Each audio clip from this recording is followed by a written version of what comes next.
काकश्रेष्ठं वकुध्यानं शरणनिद्रा तथैव अल्पहारी गृहत्यागी विद्यार्थी पंचलक्षणम। विद्यार्थीসকলৰ পৰীক্ষাৰ শিক্ষকসকলৰ কেনে ধৰণৰ সতে লক্ষণসমূহ গুণসমূহ হ'ব লাগে।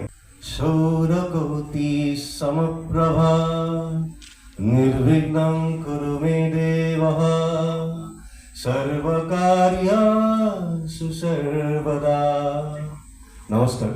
ইনস্পায়াৰ একাডেমীৰ অধ্যক্ষ মহোদয় তথা মোৰ শিক্ষাগুৰু ডক্টৰ ক্ষীৰেন্দ্ৰ হালৈ ছাৰ, আমাৰ মাজত আহি উপস্থিত হোৱা ৰঙাপাৰা মহাবিদ্যালয়ৰ অধ্যক্ষ ডক্টৰ ৰঞ্জন কলিতা ছাৰ, মঞ্চত উপবিষ্ট ইনস্পায়াৰ একাডেমীৰ পৰিচালনা সমিতিৰ সভাপতি আমাৰ সকলোৰে সন্মানীয় ডক্টৰ ভুৱনেশ্বৰ চহৰীয়া ছাৰ, পৰিচালনা সমিতিৰ আন এগৰাকী সদস্য তেজপুৰ বিশ্ববিদ্যালয়ৰ প্ৰফেচৰ ভীম প্ৰসাদ শৰ্মা ছাৰ, ইনস্পায়াৰ ফাউণ্ডেশ্যনৰ সভাপতি সম্পাদকে প্ৰমুখ কৰি ইনস্পায়াৰ একাডেমীৰ শিক্ষক শিক্ষয়িত্ৰী বৃন্দ আৰু আজি এই অনুষ্ঠানৰ মধ্যমণি উচ্চতৰ মাধ্যমিক পৰীক্ষাত লগতে নীট JEE IIT এন্ট্ৰেন্স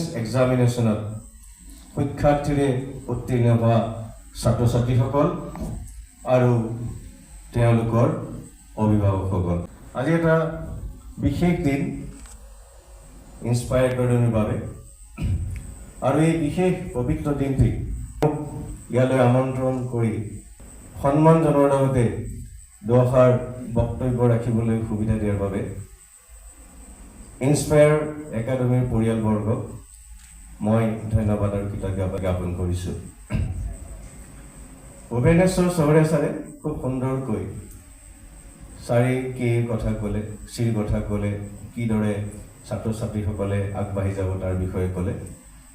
মোৰ মনলৈ অহা বিদ্যাৰ্থীসকলৰ পৰীক্ষাৰ শিক্ষকসকলৰ কেনেধৰণৰ আচলতে লক্ষণসমূহ গুণসমূহ হ'ব লাগে, সংস্কৃতৰ এটি শ্লোক মনলৈ আহিছে, তাকে অৱগত কৰিব বিচাৰিছোঁ।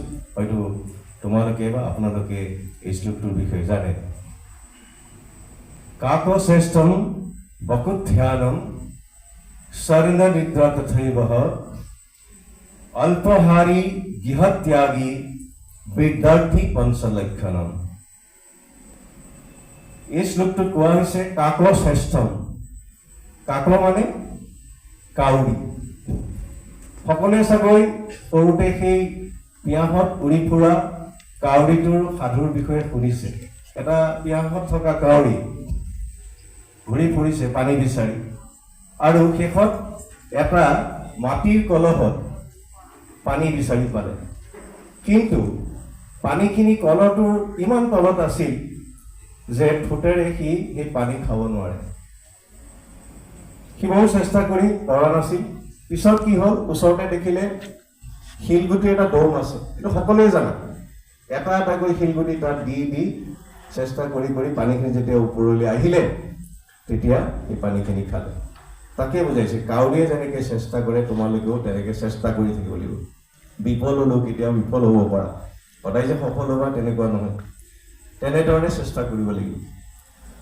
বকুধ্যানম। বকুধ্যান মানে বক মানে হৈছে বগলী। তোমালোকে চাগৈ পথাৰত আজিকালি দেখিবলৈ পোৱা নাযায়, পথাৰ নোহোৱাই হৈছে, বা বিলত বগলীয়ে মাছ ধৰিবৰ কাৰণে বহু সময় এটা ভৰিৰ ওপৰত থিয় হৈ ধ্যান কৰি থাকে, নিজৰ লক্ষ্যটো ধৰিবৰ কাৰণে, মাছটোক ধৰিবৰ বাবে বহু সময়, বহু ঘণ্টা ঘণ্টা সময় তেনেকৈ স্থিৰ হৈ ধ্যানত থকাৰ দৰে থাকে। ঠিক তেনেদৰে তোমালোকে বিদ্যাৰ্থীসকলে ধ্যান কৰিব লাগিব বিদ্যা আহৰণ কৰিবৰ কাৰণে। স্বৰ্ণ নিদ্ৰা কৈছা কৈছে। স্বৰ্ণ মানে সংস্কৃতত কুকুৰৰ কথা কৈছে। কুকুৰৰ নিদ্ৰা। কুকুৰ শুই থকা দেখিছানে বাৰু তোমালোকে? কুকুৰ এটা যেতিয়া শুই থাকে, কিবা এটা শব্দ যদি ঘপকৈ শুনা পায়, কুকুৰটো সাৰ পাই উঠে, ভাইব্ৰেট হৈ থাকে। আৰু শিক্ষাৰ্থীসকলেও প্ৰতিটো সময়ত ভাইব্ৰেট হৈ থাকিব লাগিব। অল্পহাৰী কৈছে যে কমকৈ খাব লাগে। বেছিকৈ যদি আমি খাওঁ আমাৰ পেটটো ভাৰী হৈ যাব আৰু আমি ভাগৰি যাম, ভাগৰ বেছি লাগিব, শুব লাগিব। মানে ইয়াত এইটো কথা কৈছে খাবৰ কাৰণে জীয়াই থাকিব নালাগে, জীয়াই থাকিবৰ কাৰণে খাব লাগে।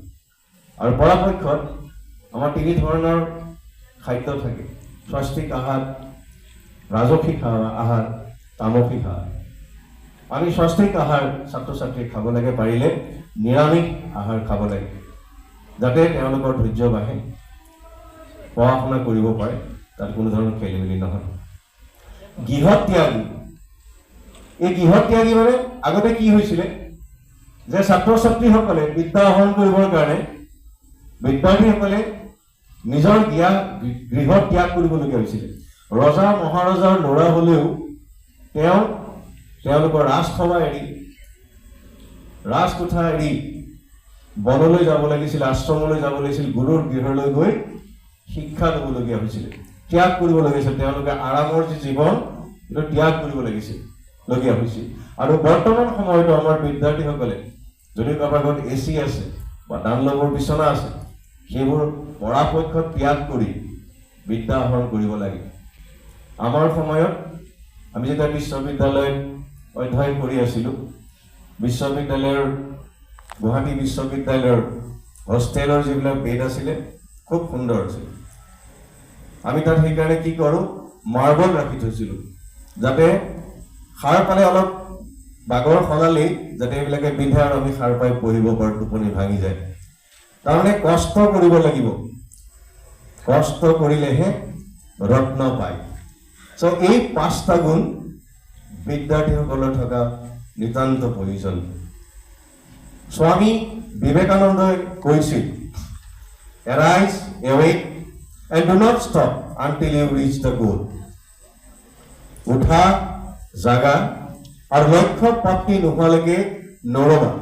এই যে তোমালোকৰ এই আৰম্ভণি, তোমালোকে এনে ভাবিব নালাগে আমি উচ্চতৰ মাধ্যমিকত এটা ভাল ৰিজাল্ট কৰিলোঁ বা এন্ট্ৰেন্স পাছ কৰিলোঁ, আমাৰ হৈ গ'ল সকলো। আৰম্ভণি এয়া। এতিয়াও লক্ষ্য পাবলৈ বহু সময় আছে, বহু আগুৱাই যাব লাগিব। ছাৰে ইতিমধ্যে উল্লেখ কৰিছিল, আগতে আমাৰ কি কোৱা হয়, sky is the limit, sky is not your limit. এতিয়া ব্যাখ্যাটো পৰিৱৰ্তন হৈছে, আৰু আগুৱাই যাব লাগিব। আমাৰ ভূতক ৰাষ্ট্ৰপতি মহোদয় মিছাইল মেন APJ আব্দুল কালামেও ছাত্ৰ ছাত্ৰীসকলক উদ্দেশ্যি কৈছিল, ছাত্ৰ ছাত্ৰীসকলক কৈছিল, you must have a dream and that dream will not allow you to sleep. তোমালোকৰ এটা সপোন থাকিব লাগিব আৰু সেই সপোনটোৱে তোমালোকক শুবলৈ দিব নালাগিব। তাৰমানে সপোনটো, সেই লক্ষ্যটোৰ প্ৰতি তোমালোকে অহৰহ চেষ্টা কৰি থাকিব লাগিব, আগবাঢ়ি যাব লাগিব। শেষত এটি শ্লোক সংস্কৃতৰ তাৰে সমাপ্ত কৰিব বিচাৰিছোঁ। গুৰু ব্ৰহ্মা গুৰু বিষ্ণু গুৰুদেৱা মহেশ্বৰা গুৰু সাক্ষাৎ পৰম ব্ৰহ্মা তস্मै শ্ৰী গুৰুৱে নমঃ।